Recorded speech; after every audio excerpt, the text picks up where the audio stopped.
பிரம்ம முகூர்த்தம்ன்றது தினமும் அதிகாலை 3 மணி துவங்கி 5:30 மணி வரையிலான காலத்தை பிரம்ம முகூர்த்த வேலை என்கிறோம். இந்த நேரம் அனைத்து விதமான சுப காரியங்களுக்கும் செய்வதற்கு உகந்த காலமாக சொல்லப்படுகிறது. பிரம்ம முகூர்த்த காலத்தில் வழிபாடு, படிப்பு, தியானம் என எதை செய்தாலும் அதற்கான முழு பலனும் நமக்கு அப்படியே கிடைக்கும் என்கின்றனர். சூரியனின் வெப்பமோ சந்திரனின் குளுமையோ முழுவதுமாக காணப்படாது. மத்தியமமான காலநிலையே நிலவும் இந்த சமயத்தில் நமது உடல் இயக்கங்கள் சீராக இருக்கும். பதற்றமில்லாத அமைதி நிலவுவதால் மனதில் அமைதியை உண்டாக்கும். இது நமது மனம் மற்றும் உடலின் இயக்கத்தை சீராக்கி நம்மை ஆரோக்கியமாக சுறுசுறுப்பாக வைத்திருக்கும். படைத்தல், காத்தல், அழித்தல் என 3 தொழில்களை செய்யக்கூடிய பிரம்மா, விஷ்ணு, சிவனை குறிப்பிடும் போது மும்மூர்த்திகள் என்கிறோம்.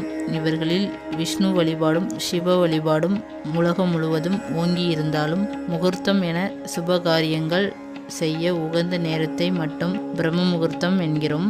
பிரம்மாவிற்கு என்று தனியாக வழிபாடு கிடையாது என்றாலும் நல்ல காரியங்கள் செய்ய மிக உன்னதமான நேரத்தை பிரம்ம முகூர்த்தம் என குறிப்பிடுகிறோம். அதே சமயம் விஷ்ணு முகூர்த்தம் என்றோ சிவ முகூர்த்த அல்லது ருத்ர முகூர்த்தம் என எதையும் குறிப்பிடுவது கிடையாது. இந்த பிரம்ம முகூர்த்த நேரத்தில் ஒவ்வொரு கிழமையிலும் ஒவ்வொரு தெய்வத்தை நினைத்து வழிபட்டால் பலவிதமான பலன்கள் கிடைக்கும் என சாஸ்திரங்கள் சொல்கின்றன.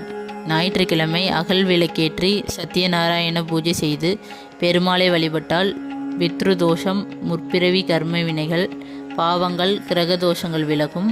திங்கட்கிழமை அகல் விளக்கேற்றி அம்பிகையை வழிபட்டால் பயம் நீங்கி ஞானம் பெருகும். செவ்வாய்க்கிழமை பஞ்சலோக விளக்கேற்றி கந்தசஷ்டி கவசம் பாராயணம் செய்து முருகப்பெருமானை வழிபட்டால் நோய்கள் தீரும். கண் திஷ்டி, பீடை, செய்வினை கோளாறுகள் நீங்கும்.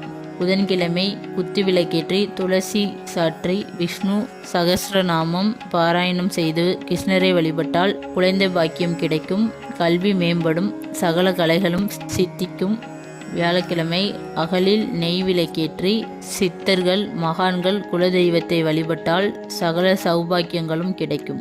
வெள்ளிக்கிழமை வெள்ளி விளக்கேற்றி கனகதாரா ஸ்தோத்திரம் சொல்லி மகாலட்சுமியை வழிபட்டால் செல்வம் பெருகும், கடன்கள் தீரும். அஷ்டலட்சுமிகளும் வீட்டில் நிரந்தர வாசம் செய்வார்கள். சனிக்கிழமை நல்லெண்ணெய் விட்டு அகல் விளக்கேற்றி ஸ்ரீ ருத்ர மந்திர பாராயணம் செய்து சிவபெருமானை வழிபட்டால் சனி தோஷம் விலகும். பிரம்ம முகூர்த்தத்தில் எத்தனை விளக்கேற்றினால் என்னென்ன பலன்கள் என்று, எத்தனை முக தீபம் ஏற்ற வேண்டும், குத்து விளக்கு ஏற்றும் போது 1 முகம் ஏற்றினால் நினைத்த காரியங்கள் நிறைவேறும், 2 முகம் ஏற்றினால் குடும்பத்தில் நன்மைகள் உண்டாகும், 3